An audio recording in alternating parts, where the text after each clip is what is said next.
السلام علیکم۔ قرآن و حدیث کے معزز ناظرین و سامعین، رسوله الكريم أما بعد فأعوذ بالله من الشيطان الرجيم بسم الله الرحمن الرحيم يا أيها الذين آمنوا أوفوا بالعقود أحلت لكم بهيمة الأنعام إلا ما يتلى عليكم غير محل الصيد وأنتم حرم إن الله يحكم ما يريد صدق الله العظيم یا ایھا الذین آمنوا، اے ایمان والو، اوفوا بالعقود، اپنے معاہدات کو پورا کرو۔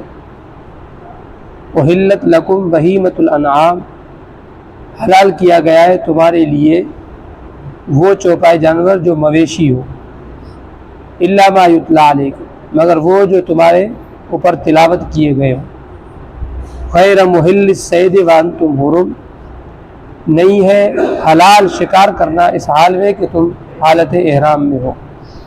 ان اللہ یحکم ما یرید، بے شک اللہ جس چیز کا ارادہ کرتا ہے اس کا حکم دیتا ہے۔ اس سورت کا نام سورۃ المائدہ ہے۔ اس کے اندر 120 آیتیں ہیں، 16 رکوع ہیں، اور یہ سورۃ بقرہ اور سورہ آل عمران، سورہ نساء کی طرح یہ بھی مدنی ہے۔ اس کا نام سورۃ المائدہ ہے اور سورۃ العقود بھی ہے، جسے یا ایھا الذین آمنوا اوفوا بالعقود، اور اس کو سورۃ منجیہ بھی کہا جاتا ہے، مطلب نجات دینے والی، کیونکہ اس میں بہت سے ایسی نجات کے طریقے بھی اللہ تبارک و تعالیٰ نے ذکر کیے ہوئے۔ اس سورت کا ماقبل کی سورتوں سے ربط یہ ہے کہ جو سورہ بقرہ تھی اس کا روح سخن جو تھا وہ یہودیوں کے لیے تھا، چنانچہ آپ نے پڑھا ہر جگہ پہ یا بنی اسرائیل یا بنی اسرائیل یا بنی اسرائیل، تو یہ یہودیوں کو خطاب تھا، کافی رکوع میں۔ تو اکثر و بیشتر جو حکم تھا اس میں یہودیوں کو تھا۔ سورہ آل عمران کا جو روح سخن تھا وہ عیسائیوں کے لیے تھا، جیسے نجران کا وفد آیا ان کے لیے تھا، بیچ میں اور بھی باتیں تھیں لیکن اکثر ان کے لیے تھا۔ اور سورہ نساء اور اس کا جو مضمون ہے وہ شریک ہے، ان میں احکامات کا ذکر ہے۔ جیسے سورہ نساء کے اندر کن کن سے نکاح حلال ہے، یعنی اپنی شرمگاہ کی حفاظت کا ذکر تھا کہ ان سے نکاح حلال ہے، ان سے حرام ہے، ادھر جاؤ گے تو جہنم ہے، ادھر جاؤ گے تو جنت ہے۔ اور یہاں پہ ان چیزوں کا ذکر ہے جن کا تعلق پیٹ سے، یعنی کون سی چیز پیٹ میں داخل کرنا حلال ہے، کون سی چیز کھانا حلال ہے، اس کا ذکر۔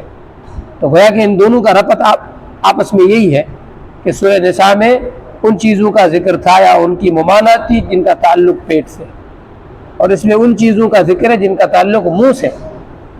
آپ صلی اللہ علیہ وسلم نے بھی فرمایا کہ مجھے آپ دو چیزوں کی ضمانت دے دو، ایک منہ کی، ایک شرمگاہ کی، ان کی حفاظت کرو، منہ کے اندر حرام کا لقمہ نہ جائے، تو میں پیغمبر خدا صلی اللہ علیہ وسلم قیامت کے دن جنت کی ضمانت دوں۔ منہ سے غلط الفاظ مت بولو، کسی کی غیبت نہیں کرو، جھوٹ مت بولو، اس کی حفاظت کرو۔ آپ علیہ السلام نے زبان کو باہر نکال کے کہا، فرمایا اس کی حفاظت کرو، یہ گوشت کا ایک ٹکڑا ہے لیکن انسان کو جہنم میں پھینک دیتا، اس کی حفاظت کرو، ایسے گندے الفاظ مت نکالو یہ آپ کو جہنم میں پہنچا، اور اپنی شرمگاہ کی بھی حفاظت کرو۔ یہ جو صورت ہے یہ صورت مدنی ہے۔ آپ علیہ السلام کے اوپر جب وحی نازل ہوتی تو بڑا بوجھ ہوتا تھا۔ قرآن میں ہے انا سنلقی علیک قولا ثقیلا، اے پیغمبر ہم تیرے اوپر بڑا بوجھ ڈالنے والے ہیں، بہت بڑا۔ اور وہ کون سا بوجھ تھا؟ وحی کا بوجھ تھا۔ بخاری میں حدیث ہے کہ آپ علیہ السلام کے سردی کی موسم میں بھی پسینہ نکل جاتا، آپ صلی اللہ علیہ وسلم کی سانس تیز ہو جاتی، حتیٰ کہ بعض صحابہ تو صلی اللہ علیہ وسلم کے اوپر چادر دے دیتے۔ کبھی کبھی اما عائشہ فرماتی ہے کہ ایک مرتبہ حضور کی ران میرے گھٹنوں کے اوپر تھی، حضور پر وحی نازل ہو رہی تھی، کہتا قریب تھا کہ میرا گھٹنا ٹوٹ جاتا۔ آپ صلی اللہ علیہ وسلم پر جب یہ سورت کی ابتدائی آیتیں نازل ہو رہی تھی تو آپ علیہ السلام حجۃ الوداع کے موقع پہ سفر میں تھے، ازبا اونٹنی پر سوار تھے، آپ صلی اللہ علیہ وسلم پر قرآن کی آیتیں نازل ہو رہی تھی، صحابہ فرماتے اونٹنی چلنے کے قابل نہ رہی، بیٹھ گئی، ایک حدیث میں آتا ہے کہ وہ مرنے کے قریب ہو گئی، بالکل چلنے کے قابل نہ رہی، پھر آپ صلی اللہ علیہ وسلم نیچے اترے۔ یہ جو صورت ہے یہ آخر میں نازل ہوئی ہے۔ ام عائشہ رضی اللہ تعالی عنہ نے حضرت جبیر بن نفیر کو فرمایا کہ کیا تو سورہ مائدہ پڑھتا ہے، کیا تجھے پڑھنا آتی ہے؟ فرمایا ہاں پڑھنا آتی ہے۔ فرمایا اس کو پڑھا کرو، اس کے اندر جتنے بھی احکام ہیں وہ پکے احکام ہیں، اس میں کوئی نسخ نہیں ہے، کیونکہ یہ آخر میں نازل ہوئی ہے۔ سب سے آخری جو صورتوں میں آخر میں نازل ہوئی ہے وہ سورہ یہ ہے۔ بعض اس کے جو احکامات ہیں وہ صلح حدیبیہ کے موقع میں نازل ہوئے 6 ہجری میں، اور بعض احکامات 9 ہجری میں، اور بعض احکامات 10 ہجری میں مختلف نازل ہوئے۔ یا ایھا الذین آمنوا اوفوا بالعقود، اس کو سورہ مائدہ کیوں کہا جاتا ہے؟ اس لیے کہا جاتا ہے کہ حضرت عیسیٰ علیہ السلام نے آخری رکوع میں جو 15واں رکوع ہے اس میں دعا مانگی تھی، ربنا انزل علینا مائدۃ من السماء، اے اللہ آسمان سے ہمارے لیے دسترخوان نازل فرما۔ مائدہ کے معنی دسترخوان ہے، تکون لنا عیدا لاولنا وآخرنا، وہ ہمارے لیے عید کا دن بن جائے۔ اللہ تبارک و تعالیٰ نے نازل کیا تھا ان کے لیے۔ تو مائدہ دسترخوان کو کہتے ہیں، اس دسترخوان کو کہتے ہیں جس کے اندر چنے ہوئے کھانے موجود ہو۔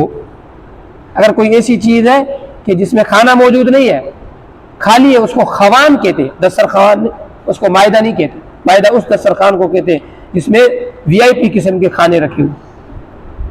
صحابہ نے پوچھا کہ اللہ کے حبیب صلی اللہ علیہ وسلم کھانا کس چیز پہ کھاتے تھے؟ فرمایا آپ صلی اللہ علیہ وسلم کبھی میز پہ کھانا نہیں کھاتے تھے۔ ہم تو کھاتے ہیں نا، میز پہ کھانا نہیں کھاتے، اونچائی والی چیز کے اوپر کھانا رکھ کے نہیں کھاتے تھے، بندہ نیچے چیز اوپر پڑی ہوئی جیسے ہوٹلوں میں ہے، آپ صلی اللہ علیہ وسلم کبھی نہیں کھاتے تھے۔ فرمایا کیسے؟ فرمایا آپ صلی اللہ علیہ وسلم زمین پہ بیٹھ کر دسترخوان بچھا کر روٹی کھاتے، اس میں برکتیں ہوتی۔ آپ بھی اپنے گھر کے اندر اس طرح کی، یہ کوئی عام بات نہیں ہے، اللہ تبارک و تعالیٰ نے سورہ کا نام ہی رکھ دیا سورۃ المائدہ، دسترخوان والی سورت، تو ایک چیز تو ہمیں یاد دلاتی نہیں دلاتی۔ یا ایھا الذین آمنوا اوفوا بالعقود، اے ایمان والو اپنی عقدوں کو پورا کرو۔ عقود جمع عقد کی، عقد یہ بندھن کو کہتے ہیں، گرہ کو کہتے ہیں جس کو باندھ دیتے ہو، اصل میں اس کو کہتے ہو، کیونکہ کوئی بھی بندہ آپس میں معاملات کرتے ہیں تو وہ بھی معاملات باندھے جاتے ہیں۔ فرمایا معاملات کو پورا کرو، جو وعدہ کرتے ہو وہ پورا کرو، جو معاہدہ کرتے ہو وہ پورا کرو۔ پھر کس قسم کے معاہدے مراد ہے؟ تو بعض مفسرین فرماتے ہیں کہ وہ معاہدے جو اللہ نے کیے، اللہ نے تجھے عقائد سکھائے، ایمان سکھایا، کہا تھا نہیں کہا تھا کہ میں تمہارا رب ہوں یا نہیں ہوں، آپ نے وعدہ کیا تھا ہاں تو میرا رب ہے، فرمایا اس وعدے کو اپناؤ، اس وعدے کو چھوڑو نہیں، یعنی رب کی بارگاہ کو نہیں چھوڑو۔ کیوں دنیا میں رب کو پھر بھلا کے بیٹھے ہوئے؟ یا ایھا الانسان ما غرک بربک الکریم، اے انسان تجھے کس چیز نے دھوکے میں ڈالا، تو اتنے بڑے رب کو چھوڑ کے بیٹھا ہوا؟ الذی خلقک فسواک فعدلک، جس نے تجھے پیدا کیا، تجھے سونا پیدا کیا، فی ای صورت ما شاء رکبک، کتنی پیاری صورت تجھے دی ہے، پھر بھی تو اس رب کو چھوڑ کے بیٹھا ہوا۔ تو بعض یہ کہتے ہیں، بعض کہتے ہیں کہ وہ احکام جو اللہ نے تیرے اوپر نازل کیے، حلال و حرام کے احکامات، نماز کے احکامات، زکوٰۃ کے احکامات، حج کے احکامات، فرمایا یہ اللہ نے تم سے عہد لیا ہوا ہے گویا کہ یہ پورا کرو۔ بعض کہتے ہیں وہ معاملات جو تم آپس میں کرتے ہو، کسی سے وعدہ کرتے ہو، کسی کو کہتے ہو بھائی مجھے آپ ادھار دے دو، اتنے بجے میں آپ کو دے دوں گا، اس دن آپ کو دے دوں گا، قرآن کہتا ہے اس کو پورا کرو، اوفوا بالعقود۔ بعض کہتے ہیں وہ معاہدات جو مشرکین مکہ نے مدد کے لیے کیے ہوئے تھے اسلام سے پہلے، قرآن کہتا ہے اوفوا بالعقود، وہ مدد والے وعدے آپ بھی پورے کرو۔ بھائی تم بھی مدد کا وعدہ کرتے ہو نہیں کرتے ہو؟ کرتے ہو نا، بھائی میں تیری مدد کروں گا، قرآن کہتا ہے یہ وعدے پورے کرو۔ اوفوا بالعقود اوفوا بالعہد ان العہد کان مسئولا، جو بھی معاہدہ کرتے ہو اس کو پورا کرو، کیونکہ معاہدے کے بارے میں بھی قیامت کے دن پوچھ ہوگی، چھوڑا نہیں جائے گا اسے۔ ان اللہ یامرکم ان تؤدوا الامانات الی اہلہا احلت لکم بہیمۃ الانعام، حلال کیے گئے تمہارے لیے چوپائے جو مویشی کی شکل میں ہو۔ بہیمۃ 4 پاؤں والوں کو کہتے ہیں، تو 4 پاؤں والوں کو بہیمہ کیوں کہا جاتا ہے؟ اور اس لیے کہا جاتا ہے کہ بہیمہ مبہم سے لیا ہوا ہے، کیونکہ ان کی بات ہمیں سمجھ میں نہیں آتی۔ جانوروں کی بات ہمیں سمجھ میں آتی ہے، بولتے تو ہیں، عقل رکھتے ہیں وہ، لیکن ان کی بات ہمیں سمجھ میں نہیں آتی، اس لیے اللہ نے ان کو بہیمہ کہا گیا، یعنی وہ جانور جن کی بات تمہیں سمجھ میں نہیں آتی، اس لیے ان کو بہیمہ کہا جاتا ہے، 4 پاؤں والے۔ تو ہر 4 پاؤں والے جانور حلال نہیں ہے، انعام، انعام نعم ان کی جمع ہے، مطلب جو مویشی ہے، اونٹ ہے، گائے ہے، بکری ہے، دمبا ہے، یا جو ان کے مشابہ ہیں، ہرن ہے، یہ چیزیں اللہ تبارک و تعالیٰ نے حلال کی۔ شاہ ولی اللہ محدث دہلوی فرماتے ہیں کہ انسان کے اخلاق میں سے یہ چیز ہے کہ اس کا کھانا صحیح ہو۔ دنیا میں اگر آپ اخلاق والا انسان دیکھو گے نا، وہ اخلاق والا ہوگا جس کا کھانا پینا حلال ہوگا۔ جو مردار اور حرام کھائے گا، شراب پیے گا، اس کا اخلاق اچھا نہیں ہوگا۔ آپ بھلے دیکھ لیں، یہودیوں کے اخلاق اچھے نہیں ہیں، آپ لوگوں کو کہتے پھرتے ان کے اخلاق اچھے ہیں، وہ سب سے زیادہ بد اخلاق ہے۔ کسی عورت کو نہیں چھوڑتے، یہ اخلاق ہے؟ کسی کی ماں بہن کو نہیں چھوڑتے، یہ اخلاق ہے؟ وہ حرام کھاتے ہیں، شراب پیتے ہیں، اس لیے ان کے اندر اخلاق نہیں ہوگا۔ اگر آپ اخلاق والے بننا چاہتے ہو تو اپنا کھانا پینا سیدھا کرو، اللہ آپ کے اخلاق کو سنوار دے گا۔ تو ہر جانور حلال نہیں ہے، اللہ نے جو پاکیزہ دیکھا، جو اچھا دیکھا، اللہ نے وہ حلال کر دیا، اور جس کے اندر حرام پائی دیکھی اور جس کی غذا بیکار دیکھی، اللہ نے وہ آپ کے لیے حرام کر دیا۔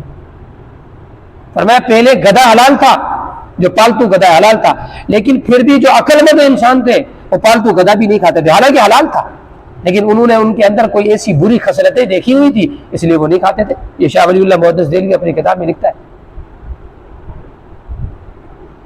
احلت لکم بہیمۃ الانعام الا ما یتلی علیکم، مگر وہ جو تمہارے اوپر تلاوت کیے گئے، یعنی ہر جانور حلال نہیں ہے، ہر چوپایا حلال نہیں ہے، کتا بھی تو 4 پاؤں والا ہے یا نہیں، خنزیر بھی 4 پاؤں والا حلال ہے یا نہیں؟ عقل پہ نہیں ہے بھائی، یہ جو ہے نا کمیونسٹ عقل پہ چل رہے ہوتے ہیں، سوال کرتے ہیں کہ بھائی ایک وہ چیز ہے جو اللہ مارتا ہے، ایک وہ جو تم مارتے ہو، بھائی تم ذبح کرتے ہو، تم مارتے ہو نا، اور ایک جو خود بخود مر گئی، اس کو کس نے مارا؟ اللہ نے مارا، اور جو اللہ نے مارا وہ حرام، جو تم نے مارا وہ حلال۔ ایسے سوالات، تو آپ ان کو کہو کہ ایک تو وہ باہر ٹوٹی لگی ہوئی ہے، اس سے پانی آتا ہے، ایک تیرے اندر سے بھی پانی آتا ہے نا، پھر تو وہ پیتا ہے، یہ کیوں نہیں پیتا؟ ان کو جواب بھی اسی نمونے سے دیا جائے گا۔ مولانا قاسم نانوتوی رحمۃ اللہ علیہ بیٹھے ہوئے تھے، ایک دہریا آیا، اس نے کہا اپنی ماں سے زنا جائز ہے، اپنی ماں سے نکاح جائز ہے۔ اور میں کیسے جائز ہے؟ بولا دیکھو انسان کل جب اس سے نکل سکتا ہے تو اس کے اندر کل داخل تھا یا نہیں تھا؟ بھائی ماں کے پیٹ میں بچہ ہوتا ہی نہیں ہوتا، تو پورے کا پورا اندر پڑا ہوا نہیں پڑا ہوا؟ جب کل اس کے اندر رہ سکتا ہے تو پھر جز کیوں نہیں داخل کر سکتے؟ کیوں داخل نہیں کر سکتے؟ اعتراض کیا، کمیونسٹ ہے۔ تو اس کو جواب دیا مولانا قاسم نانوتوی نے، فرمایا وہ فضلہ جو گند تیرے پیٹ سے نکلتا ہے، فرمایا یہ تیرے اندر پڑا ہوا تھا نہیں پڑا ہوا تھا؟ پیشاب نکلا، پاخانہ نکلا، تیرے اندر پڑا ہوا تھا نہیں پڑا تھا؟ جب کل پڑا ہوا تھا تو اس کا کچھ حصہ کیوں نہیں کھاتا تو؟ فبہت الذی کفر، وہ لاجواب ہو گیا۔ ان کو ایسا ہی جواب دیا جائے، کہتا ہم اللہ کو نہیں مانتے کیونکہ ہم نے اللہ کو دیکھا نہیں۔ تو نے اپنے باپ کو دیکھا جب تو پیدا ہو رہا تھا؟ ان سے آپ پوچھو کہ جب تو بن رہا تھا تب تو نے تیرے باپ کو دیکھا تھا؟ نہیں دیکھا تھا نا، تو اپنے باپ کو مانتا بن دیکھے، خدا کو نہیں مانتا۔ اب یہ سوالات چل رہے ہیں، اس لیے میں آپ کو بتا رہا ہوں۔ تو ہر چیز عقل پہ نہیں ہوتی، جو اللہ نے حلال کر دیے وہ حلال ہے، جو حرام کر دیے وہ اللہ آپ کا بھلا سوچتا ہے، برا نہیں سوچتا۔ اللہ نے حرام میں نقصان رکھا ہوا ہے، حلال میں فائدہ رکھا ہوا ہے، اور وہ فائدہ ہم نہیں جانتے، ہمارے پاس وہ عقل ہی نہیں ہے کہ اللہ تبارک و تعالیٰ کی بات کو پہنچ سکے۔ الا ما یتلی علیکم غیر محل الصید وانتم حرم، اللہ فرماتے ہیں کہ کچھ حلال جانور بھی بعض وقتوں میں آپ کے لیے حرام ہو جاتے ہیں۔ مثلا آپ احرام کی حالت میں ہو تو پھر آپ ذبح بھی نہیں کر سکتے، جانور جو حلال ہے اس کا شکار بھی نہیں کر سکتے، اور شکار پہ دلالت بھی نہیں کر سکتے، یعنی بتا بھی نہیں سکتے کہ وہ جانور جا رہا ہے، اس کو الگ ذبح کرو۔ غیر محل الصید وانتم حرم ان اللہ یحکم ما یرید، اللہ حکم دیتا ہے جس کا ارادہ کرتا ہے۔ اللہ فرماتے ہیں کہ میری باتوں پہ سوال نہیں کیا کرو، میں تمہارے لیے نفع سوچتا ہوں، میری بات تک تم پہنچ نہیں سکتے، تمہارے پاس وہ عقل ہی نہیں ہے کہ پہنچ سکو کہ یہ حلال کیوں ہے، یہ حرام کیوں ہے، کتا حرام کیوں ہے اور بکری حلال کیوں ہے، پاؤ تو دونوں میں 4 ہیں، ایسے نہیں ہوتا۔ اللہ نے جو حلال کر دی وہ حلال ہے، اللہ نے جو حرام کر دی وہ حرام۔ مسلمان کا کام یہی ہے کہ بس لبیک کہہ کر آگے چلا جائے۔ دعا کریں اللہ تبارک و تعالی جو کہا اس پہ عمل کرنے کی توفیق۔ الحمدللہ والصلاۃ والسلام اللہم